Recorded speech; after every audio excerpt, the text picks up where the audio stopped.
now you have a kid, so he's also uh, having a certain education in the school. And I was going to ask you this question also, because बहुत बार ये लगता है कि theatre और जीवन का होता है संबंध, लेकिन वो और कैसे गहरा करें. So you have already talked about some beautiful revelations which came to you through gurus, through your own practice, sometimes through your own experiences.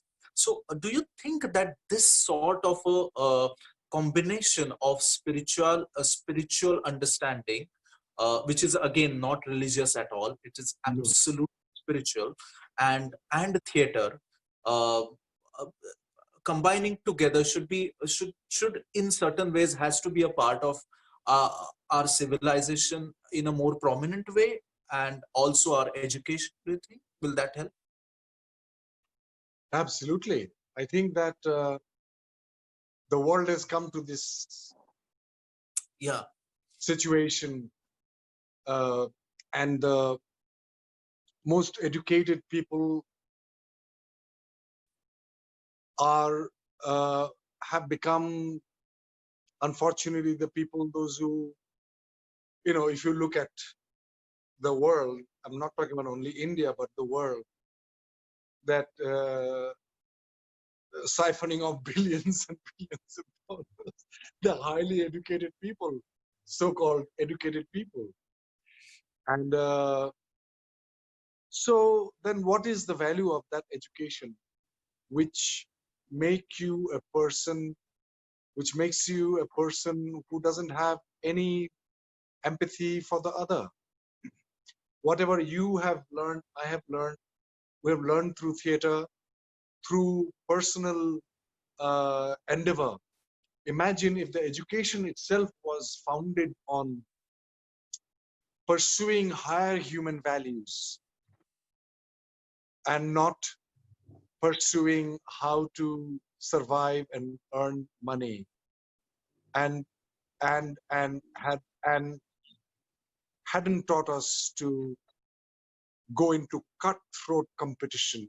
Then just the words cutthroat.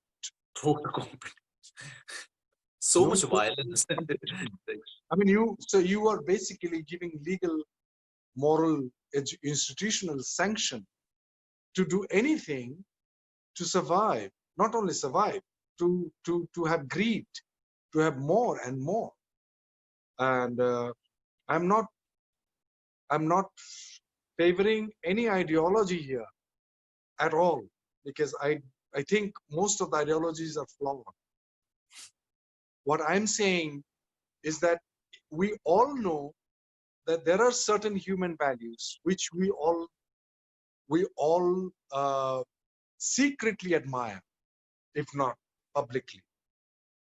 When we see a person helping another person who has nothing himself or herself, or helping the other, we're like, wow. I have seen like one person has 500 rupees entire pension money and given to COVID-19 help. I'm like, wow. This two street brother and sister, like kids, they're juveniles, distributing water or food to the migrant laborers. You feel something for them. So I'm sure that if you are not a dead person already, like Hitler, I'm sorry when Hitler was alive, but he was dead as a human being. Even he, to melt him, maybe we would need a Jesus Christ, of that caliber to sort of, give.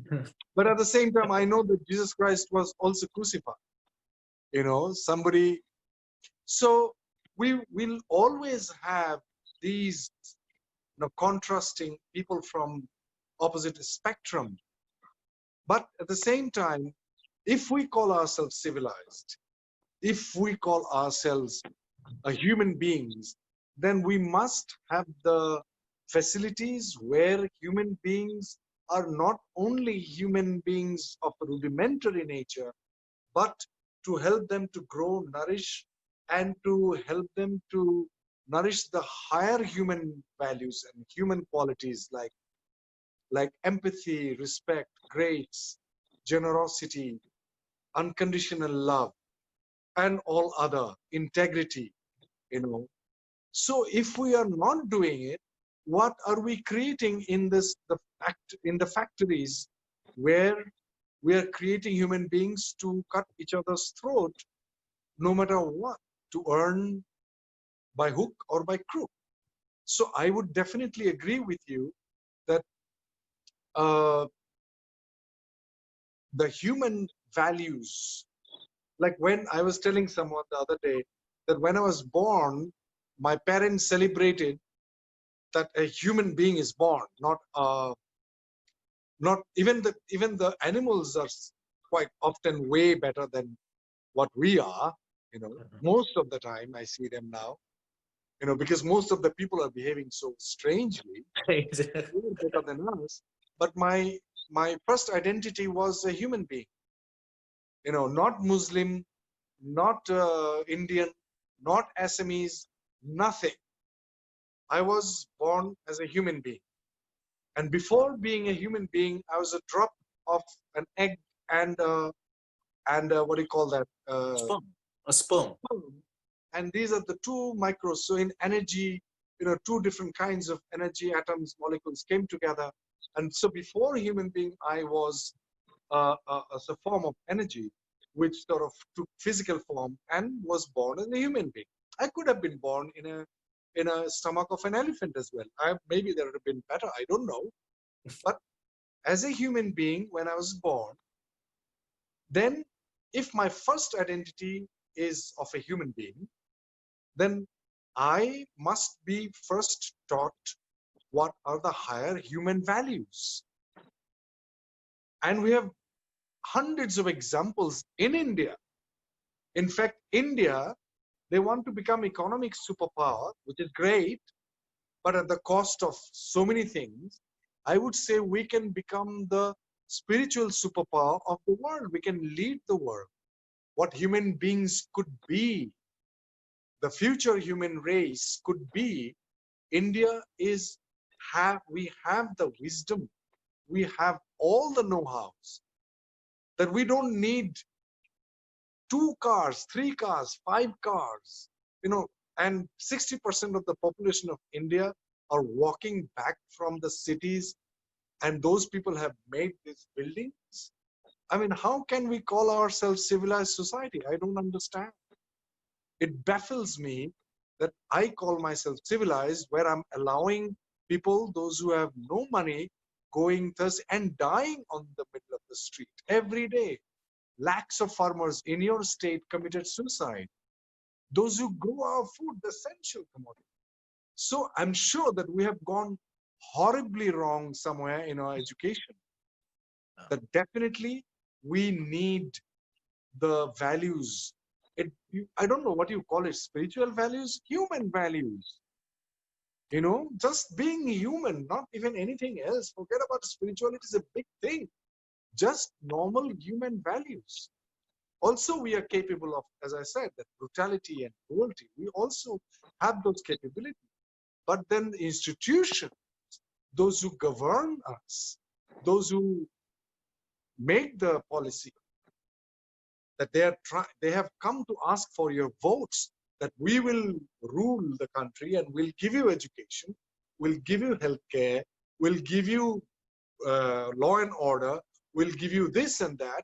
They promised. I voted since my birth, you know, birth in a sense. I didn't vote, my parents voted, and your parents voted. Yeah. And what they delivered? A heartless education. So the results are here right now. And we participated in it. It's not that you and I are not responsible. We both are also responsible. Yeah. But it is time for the next generation. When you talked about our son, it is their responsibility now, how we rear our child. Because we are already, you know, I have already crossed. You are young. When you marry, why do you want to have a child? That question must be asked. And from the conception onwards, what do you make your pregnant wife listen?